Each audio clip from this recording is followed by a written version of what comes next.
Աստծո հոգին բդուղն է սերը, խնդությունը, խաղաղությունը, երկայնմտությունը, Քաղադացիս 5:22-23։ Ուրիշ տեսակի բդուղներն են աստեցիկ աղոթքը, երկնային ուրախությունը, եթե մարդիկ այս բդուղը ունին իրենց կյանքերում մեջ, անոնք պիտի հրավիրեն մարդիկ Աստծո ներկայության, իրենց կյանքերուն միջոցով, նաև իրենց խոսած խոսքերով։ Եթե ջուղմը Քրիստոսի վրա բդուղ չի դար, հայրը կգդրե զանիգա, կամ մեկ կողմ տնելով, կամ ալ մահվան միջոցով։ Ասիկա չի նշանակեր, որ մենք մեր փրկությունը գործընծնենք։ Քանի մենք այստեղ գխոսենք բդուղ դալու մասին եւ ոչ հավիտենական կյանքին մասին։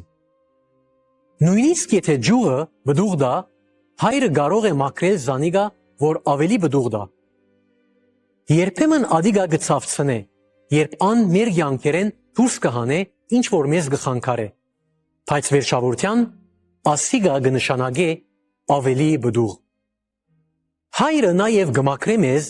իր խոսքին քերբնական զորության միջոցով։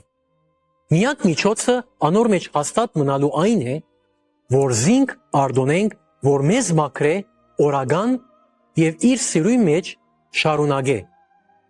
Ասիգա կնշանակե Աստծո հետ մշտական հաղորդակցություն առօրյայիդ մեջ, խոհանոցիդ, լվացարանին կով, ինքնաշարժին մեջ, գրասենյակին մեջ եւ փողոցը։